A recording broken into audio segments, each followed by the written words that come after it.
Hey everybody, Jason Burmis here, and there's big news about the X-37B returning from its big secretive mission. Ooh. So, what's this all about? It's been out there for 780 days, which is longer than any other unmanned spacecraft that's reusable. They say they have two of these things. What is this really about? Because to me, rocket technology, not a big deal. I'm going to tell you, I think it's more about acclimating the public for the Space Force rollout that they're going to get congressional approval from. Now, what does that actually mean? Well, I always talk about this. A lot of people ignore it or just don't remember it. This presidency mirrors the Reagan presidency in a lot of separate ways. And Reagan absolutely set up the militarization of space as they could in the 1980s. Now, this is the next level of that. And to do that, you will have to have a vehicle that can get astronauts in and out. And this does look like it's going to be that type of vehicle. They were saying that they were testing, I believe it was like heat ducts and that type of thing in space. This can go in and outside of orbit as well, but it's an unmanned aerial vehicle. It's a drone. Well, there's going to be a lot more of these type of drones, probably on a smaller level, that'll have to be serviced by people out there. You get what I'm saying? So now they are going to acclimate the public to the idea that we need troops in space, and a system is being built where, for instance, we talk about the 5G technology stuff, right? And we're going to go over this article in a second. We talk about 5G technology. When things are interconnected more and automation really takes over in the next 25 to 30 years, it's going to be interesting to see what's going to happen when those systems break down or have to be updated. My guess is they're going to be regulated by the military by that point, because all of our telecommunications are being regulated by the military. On top of that, I believe that, it's talked about how the Star Wars program was a failure under Reagan. I don't think it was a failure at all. I think that anybody looking at that knows that the majority of it's still classified today, and to some extent, space is already militarized by the United States. But let's get into what the public knows. And this is what I mean. Oh, look at the spooky suits that they went in to go get everything. The pilotless space plane, which has been conducting classified research in secretive orbital test vehicle OTV program, made a surprise landing at the Kennedy Space Center in Florida early Sunday morning. The safe return of the spacecraft after breaking its own endurance record is the result of innovative partnerships between the government and industry. Air Force Chief and Staff David L. Goldfein said in a statement announcing the landing. The sky is no longer the limit for the Air Force, and if Congress approves, the U.S. Space Force. So this is really more PR for a bigger budget for an unaccountable space program that will eventually militarize it to the point that we really don't have any idea of how militarized it is now. I want to put that out there. And that's real. Okay? When you look at this, by the way, I do want to point out, they caught it on camera. We have this, I think this was from June. It says July, but I believe it says it also caught it in June. Maybe this is the wrong date or the wrong date given right there. But, you absolutely had a bunch of different UFO sightings that were probably this. Not all of them. I'm not saying every single one, but I am saying the majority of these UFOs and, the big rollout of what is it, Through the Stars Academy and their History Channel show and this Navy footage, that doesn't look otherworldly, whatever they're chasing. It looks like it's technology outside of rocket technology. It looks like it's a separate propulsion system. Okay?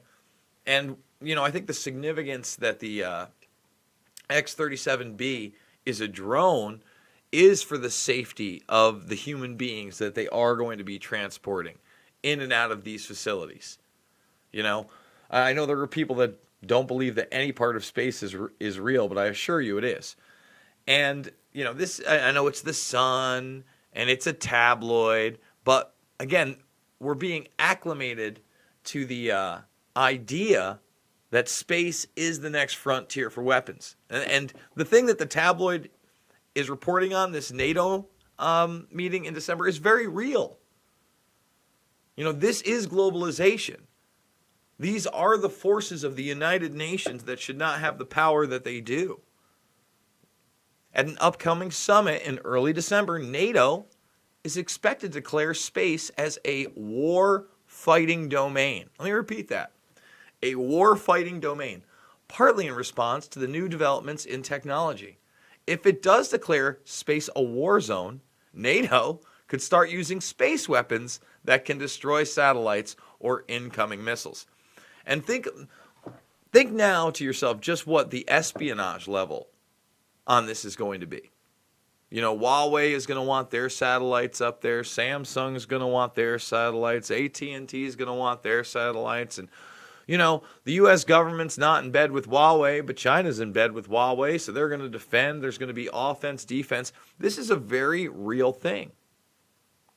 But what is this technology and how could it enable war? In a recent first for space technology, Russia has launched a commercial satellite specifically designed to rendezvous with other satellites. And I don't know how much Russia is even really playing catch up to us. Because, you know, we could talk about the Cold War and we can talk about the escalation of nuclear weapons, but if you don't think they were also involved in weaponizing space, I think that you would also be extremely naive. Extremely naive. And for instance, we've gone over here the Horton flying wing and the Nazi technology that clearly was some type of predecessor, at least in the shape of our stealth aircraft. 100%. And the stealth aircraft, when is that rolled out to the people? Not until the first Gulf War in the early 90s, right? We don't see it until then. Yet the Horton brothers were working on it in the 1940s and then essentially perfected it in the 1950s for the U.S. government. And if you believe Annie Jacobsen and her incredible book, Area 51, it seemed like they did have the saucer craft. And the documents are out there that they went up and they found those guys and they brought them in. And, you know, they lived long lives as scientists doing this sort of thing. Lockheed Martin, very real. Raytheon, very real. These subcontractors that have compartmentalization and classification, they're an extension of the government. And now that we're in bed with companies like Google and Amazon financially, Google working with NASA in the quantum computing realm. Well, Google also runs the operating system on the majority of phones in the world, Android. And Google's going to have these satellites. And what interests will be protected? So the lines have been blurred so much in this, what I like to call a technopoly, because I think the technocracy term is just, it's soft and it's not reality. And I think we have to look at this. And I think we're going to see more rollouts, guys. We're going to see more real hype around these type of things to push more money into Space Force and weaponizing space. And that's where our tax dollars go. Not to healthcare for all, real healthcare. Not drugging you with psychotropic drugs. Not brainwashing you through psychology to be a soft human being and criminalize language and call for the banning of things and censorship and what's happening on my Twitter via the McGregor story, but that's a whole nother story indeed. Guys, we're doing it 3 to 7 times a day. And yes, that's the Finders. I know there's the new vault. We're going to be doing a story on the Finders today as well. Expect a story on the Finders. Expect a story on the shadow banning. Expect a story on Duke University's new campaign where I just can't even believe that they're putting this on campus. The brainwashing is real, and I hope it doesn't get me banned for reading what Duke has on on their walls at school and criminalizing thought and speech. How dare I? I'm a real rebel. But I am a documentary filmmaker. Loose Change, Final Cut, Fabled Enemies, Invisible Empire, A New World Order Defined, and Shade the Motion Picture are all available for free on this channel. Please thumbs this video up. If you're not a member of the Burmese Brigade, now's the time to join. 35,000 strong, trying to get to 40,000, 50,000, 100,000 and beyond. We're hoping we're not going to get kicked off this platform because I got nothing but love in my heart, and I'm doing it with your help. So if you got $5, $10, $15, it means the world to me. The end of the month is coming up, and we will do it for the 5th month. And I've been doing it now for, again, almost 4 full months with your help. So thank you so much, guys. I'm going to keep kicking out the jams, and I'll see you all on the flip side.